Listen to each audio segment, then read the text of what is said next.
존경하는 국민 여러분, 지금 한반도는 안보 대란 상황입니다. 지금까지 수없이 제재도 하고 대화도 구걸해봤지만 별 소용이 없습니다. 오늘 유엔 안보리 결의도 강도가 약해져서 실효성이 별로 없다고 봅니다.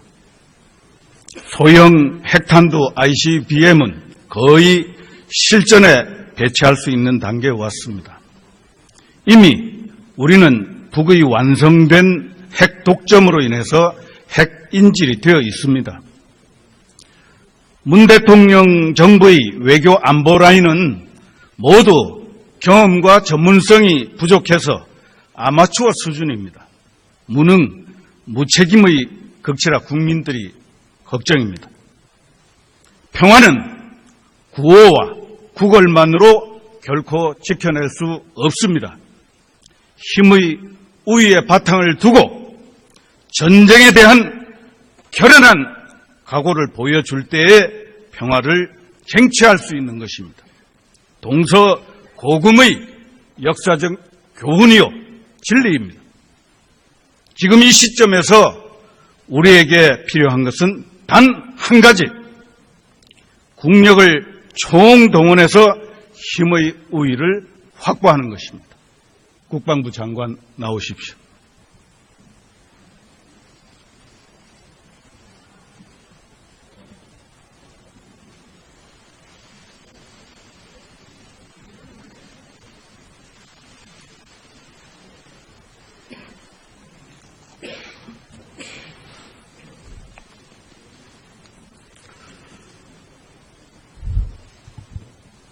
지난 8월 30일 한미 국방장관 회담을 하셨고 또 백악관 안보보좌관 맥메스터도 만나셨죠? 네, 만났습니다. 전술핵 배치를 다 언급하셨죠? 전술핵 배치에 대해서 맥마스터하고는 얘기를 안 했습니다. 그러면 매티스 국방장관하고 얘기하셨죠? 제가 얘기한 얘기를 여기서 설명해도 되겠습니까? 구체적으로 얘기해보세요. 당시 상황을. 확장 억제 전략을 확실히 확보하는 차원에서 북의 위협이 증가되기 때문에 국방부 장관으로서 확장 억제 전력을 확실히 담보하기 위해서 한국의 언론과 야당에서 이러이러한 얘기도 한다. 그렇기 때문에 우리가 이러이러한 준비를 하고 우리가 요구하는 것은 이런 거다. 할 수 있겠느냐. 하니까 그래서 모든 것을 다 받아내고 동의를 얻었습니다. 그 내용입니다. 어쨌든 말씀하신 거죠. 분명하죠. 전술핵 재배치 얘기하신 거 아니에요. 인용을 했습니다. 9월 4일 국회 국방위, 예. 9월 3일 6차 핵실험 이후에 전술핵 재배치 검토할 수 있다고 말했죠. 검토할 수 있다고 말했습니다. 말했죠. 9월 3일 6차 핵실험 직후 NSC 열렸을 때 문 대통령께서 미국이 보유하고 있는 가장 강력한 전략자산 전개 방안을 협의하라 이렇게 말씀하셨죠. 제가 아니 대통령께서 대통령이 말씀하셨습니다. 그 속에 전술핵 재배치 포함될 수 있는 것 아닙니까? 그것은 아닙니다. 아니에요. 전력이기 때문에요. 전력이기 때문에 아니다. 전략 자산하면 전략 전술 다 포함해서 모든 자산을 한반도에 전개할 수 있는 방안 이걸 얘기한 거면 그거 들어가는 거죠. 거기에서 말씀하시는 것은 전력이라든지 함정이라든지 등등의 얘기죠. 그건 아닙니다. 그런데 어쨌든 국방위 또 한미 국방장관 회담에서 말씀하셨다고 그러면 꼭 필요하다고 생각하시는 거예요. 속마음이 그렇다고 한다면 장관 잘릴 각오하고 사관생도 시절 목숨 바쳐서 나라 지키겠다는 초심으로 돌아가서 전술 핵 배치 추진하세요. 하겠습니까? 제가 말씀드릴 수 있는 기회를 나중에 드리겠습니다. 지금 말씀하세요. 됩니까? 지금 하세요.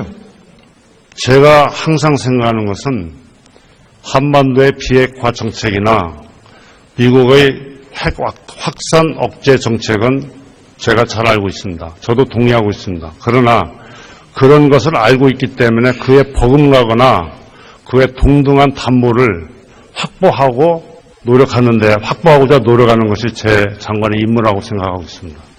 만약에 그런 것이 해결된다면 굳이 그런 것은 필요 없다고 생각합니다.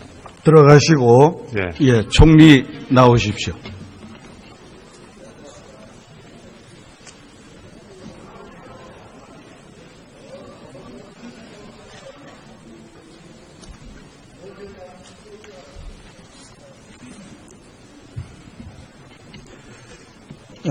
정부 방침 전술핵 재배치 불가하다는 입장이시죠. 네. 왜 그런지 얘기해 보십시오. 우선은요, 1991년 한국에 있었던 전술핵을 미국이 철수해 갔을 때의 사정에 어떠한 변화가 있는가, 또 미국이 전 세계에 배치되어 있는 전술핵을 차츰 줄여가고 있는 상황이지 않습니까? 잘 아시다시피. 말하자면 미국의 전술 개념으로서는 전술핵을 포함해서 그것이 어디에 있느냐가 중요치 않는 시대가 이미 돼버렸다는 것으로 저는 파악을 하고 있습니다. 더구나 전술핵 배치가 된다면 비핵화 원칙이 무너질 뿐만 아니라 한국이 과연 세계의 경제 제재를 감당해낼 수 있겠는가 하는 여러 가지 문제들이 있을 수 있습니다. 또 동북아의 핵 도미노 문제 같은 것도 있을 수 있고요. 그리고 기본적으로 이번에 미국 NBC가 보도한 것처럼 그것이 원래 배치하는 데 무게가 있는 그런 얘기가 아니라 가능성은 없다고 보도되고 있지 않습니까? 그리고 주한미군 사령관도 가능성이 없다고 발언하고 있습니다. 저희들은 그 생각을 고려하고 있지 않습니다. 어제 제 답변 듣기로는 한미 정상회담 공동성명을 언급하셨어요. 네. 거기에 한반도 비핵화 공동 목표 이게 이제 있습니다. 네. 그걸 언급하신 그거는 왜 얘기 안 하세요 오늘은? 아니, 공동성명에도 비핵화와 확산 억제가 언급되고 있죠. 그런데 지금 말씀하신 1991년 한반도 비핵화 공동선언은 이미 무효화됐어요. 아니, 북이 핵 폭탄을 ICBM까지 해가지고 완성 단계에 이르렀는데 제가 한반도 비핵화 이게 무슨 소용이 있습니까 지금? 제가 어제 말씀드린 공동선언은 금년 6월 30일 문재인 대통령과 트럼프 대통령 사이의 공동선언을 말하는 것이고요. 91년 비핵화 선언 이전에 이미 전술핵 철수가 결정이 됐죠. 미국 정부가. 그걸 노태우 대통령께서 그렇다면 그러니까 비핵화로 가야 되는 것이죠. 네. 이미 거의 이 무력화되고 무효화된 그런 상황에서 그리고 어제 이제 한미 정상회담 지금도 이제 공동성명 얘기하셨는데 그 이후의 사정을 한번 보세요. 7월 4일 화성 14형 미사일, 28일 같은 미사일, 8월 29일은 일본을 놀라게 했어요. 열도 지나는 ICBM 미사일 발사. 9월 3일에는 문 대통령께서도 얘기하는 인내의 한계라고 하는 6차 핵실험, 대규모 핵폭탄 실험했어요. 그리고 국민 68%, 거의 70% 가까운 국민이 전술 핵 재배치 필요하다 찬성하고 있습니다. 그리고 벌써 보도를 보고 있잖아요. 백악관 테이블에 올라갔다. 한국 정부가 요청하면 검토하겠다. 또 영향력이 큰 미 상원 존 맥케인 군사위원장 검토해야 된다. 이렇게 얘기하고 있는데 지금 정부가 이렇게 넋놓고 있어서 검토도 안 한다. 이게 말이 되는 얘기입니까? 거의 연일이다시피 우리 안보실장과 미 백악관의 안보보좌관이 통화를 하고 있습니다. 그냥 정상회담 이후의 상황 변화에 대해서 아무것도 논의하지 않고 있는 것이 아니라 그 상황 변화를 거의 매일 점검하고 있습니다. 그러면 그 한미 정상회담 그 공동성명 그 기조를 언제까지 유지하실 거예요? 다음 정상회담 때까지? 언제 있을지 모르는? 정상회담은 뭐 네. 당장 이달에도 또 열리게 돼 있죠. 네. 네, 열리게 돼 있습니다. 그리고 그때는 제기하시겠어요? 논의를 해야 되겠지만 그 전술핵 배치를 논의한다 그런 얘기가 아니고요. 지금 상황이 이렇게 위중하면 모든 가능성을 가지고 논의를 네. 해야 되죠. 장관처럼, 국방장관처럼. 네, 의원님만큼이나 저도 엄중하게 보고 있습니다. 그럼. 네네. 그렇게 안이한 인식 가지고 전혀 우리 아니하지 국민들이 정부를 믿을 수가 없어요. 총리를 믿을 수가 없어요. 전혀 아니하지 않습니다. 자, 제가 전광판에 네네. 좀 보여드리겠습니다. 트럼프 대통령이 핵실험 직후 9월 6일 트윗을 했습니다. 한국은 내가 말했듯이 북한에 대한 유화 발언이 안 통한다는 거 깨닫고 있다. 왜 이런 말이 나왔나? 물론 저는 한미 동맹 공조 강화해야 될 시점에 동맹국을 겨냥해서 저렇게 말하는 건 부적절하다고 생각은 합니다. 하지만 문 대통령에 대한 미국 대통령의 평가와 인식이 그대로 드러나 있는 걸로 볼 수밖에 없어요. 왜 이런 평가가 나왔나 생각해 봐야 됩니다. 제가 큰 대목 4가지를 짚어봤습니다. 첫 번째, 사드 사기 추가 반입 이거 보고 누락했다고 난리를 쳤어요.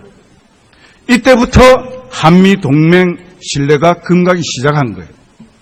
두 번째, 6월 30일 한미 정상회담을 하면서 북핵 미사일 안보 위기가 높은 상황에서 분위기에 전혀 안 맞는 겁니다. 전자권 조교 한수. 그러면 이제 평화협정 조금 이따 얘기하고 북핵 해결은 핵 동결로부터 8.15 경축사에서 언급했어요. 이 핵 동결이라는 것은 지금 거의 완성 단계에 와 있는 북핵 인정해 주는 거예요. 이거 아주 위험한 말씀을 대통령께서 직접 하신 거예요. 그런데 그것보다도 제가 가장 중요하게 보는 부분은 세 번째 베를린 구상 평화협정 체결 이 얘기입니다. 여기에는 반드시 미군 철수가 따라오기 때문에 위험합니다. 실제로 문 대통령 언급 후에 미국에서 코리아 패싱이 우려되는 발언들이 나왔습니다. 헨리 키신저, 미중 협상하는데 미군 철수 이 조건. 이 사람은 1973년 베트남 평화협정의 주역입니다. 미군 철수시키고 2년 후에 월남 패망을 초래했던 장본인입니다. 스티브 벤은 백악관 수석 전략가, 마찬가지로 미군 철수 언급했습니다. 이틀 뒤에 잘렸어요. 이 평화협정이라는 것은 북쪽에서 주장하고 남한의 동조 세력들이 강조해오고 있는 그런 내용인 거 아시죠? 평화협정은 문재인 대통령의 발명품이 아닙니다. 꽤 오래전부터 남북 간 여러 합의문에 포함되어 있는 내용입니다.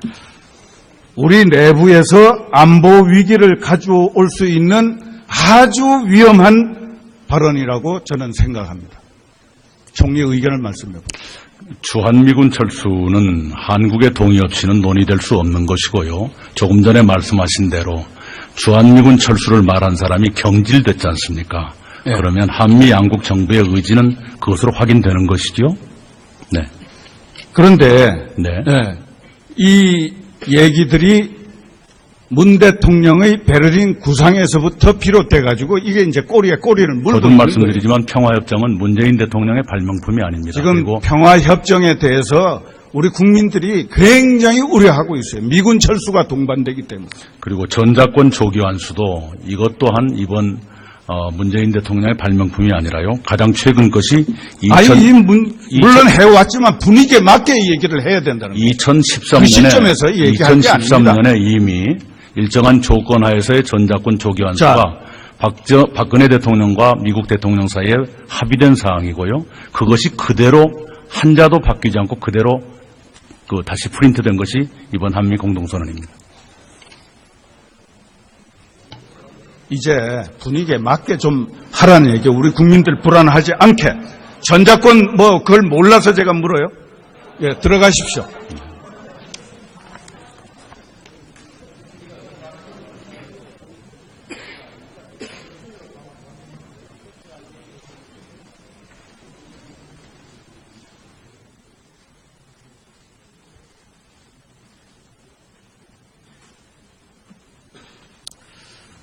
존경하는 국민 여러분, 안보 위기 앞에 국민 통합이 필요하고 매우 중요합니다. 그런데 지금 적폐청산이라는 미명하에 전 부처에서 전방위적으로 정치 보복을 일삼고 있는 게 문정부입니다. 좌파 노조를 앞세워서 방송 장악을 해나가는 시나리오 문건도 집권 여당에서 만들어내고 그대로 진행되고 있습니다. 헌법재판소, 법원까지 좌파 판사 단체들이 장악을 해나가고 있습니다. 대통령이나 총리가 이런 때 나서서 모두 중단시키고 함께 힘 모으자 호소해야 합니다. 그래야 국민 통합의 진정성이 인정될 수 있고 야당의 협조도 받을 수 있습니다. 경청해 주셔서 감사합니다.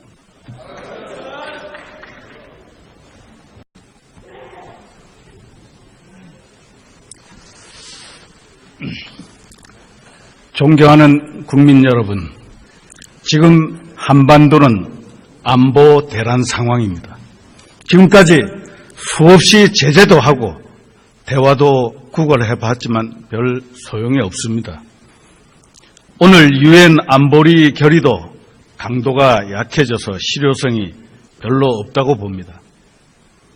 소형 핵탄두 ICBM은 거의 실전에 배치할 수 있는 단계에 왔습니다.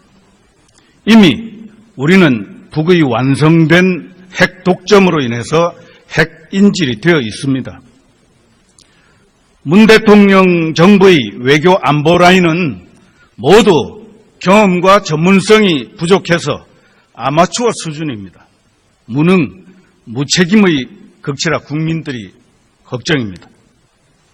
평화는 30일 한미 국방장관 회담을 하셨고 또 백악관 안보보좌관 맥메스터도 만나셨죠. 네, 만났습니다. 전술핵 배치를 다 언급하셨죠.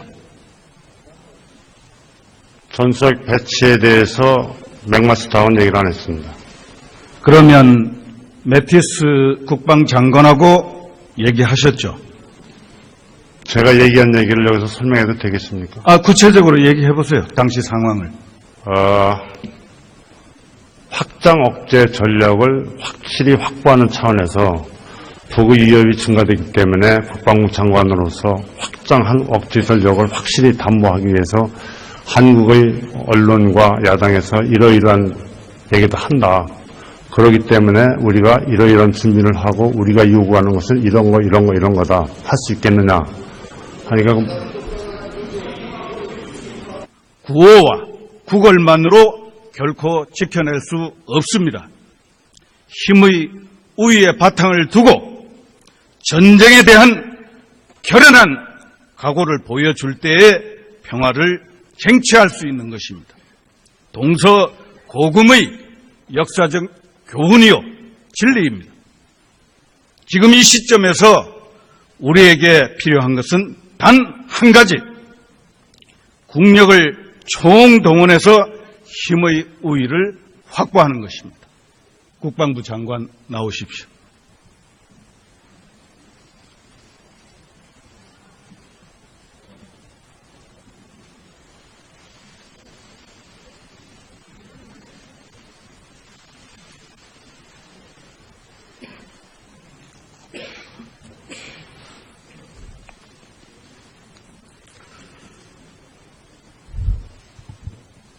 지난 8월 4일 전력이기 때문에요. 전력이기 때문에 아니다. 전략 자산하면 전략 전술 다 포함해서 모든 자산을 한반도에 전개할 수 있는 방안, 이걸 얘기한 거면 그거 들어가는 거죠. 거기서 말씀하시는 것은 전력이라든지 함정이라든지 등등의 얘기죠. 그건 아닙니다. 그런데 어쨌든 국방위 또 한미 국방장관 회담에서 말씀하셨다 그러면 꼭 필요하다고 생각하시는 거예요. 속마음이 그렇다고 한다면 장관 잘릴 각오하고 사관생도 시절 목숨 바쳐서 나라 지키겠다는 초심으로 돌아가서 전술 핵배치 추진하세요. 하겠습니까? 제가 그래서 모든 것을 다 받아내고 동의를 얻었습니다. 그 내용입니다. 어쨌든 말씀하신 거죠. 분명하죠. 전술핵 재배치 얘기하신 거 아니에요. 인용을 했습니다. 9월 4일 국회 국방위 예. 9월 3일 6차 핵실험 이후에 전술핵 재배치 검토할 수 있다고 말했죠. 검토할 수 있다고 말했습니다. 말했죠. 9월 3일 6차 핵실험 직후 NSC 열렸을 때 문 대통령께서 미국이 보유하고 있는 가장 강력한 전략자산 전개 방안을 협의하라 이렇게 말씀하셨죠. 제가 아니 대통령께서 대통령이 말씀하셨습니다. 그 속에 전술핵 재배치 포함될 수 있는 것 아닙니까? 그것은 아닙니다. 아니에요. 예.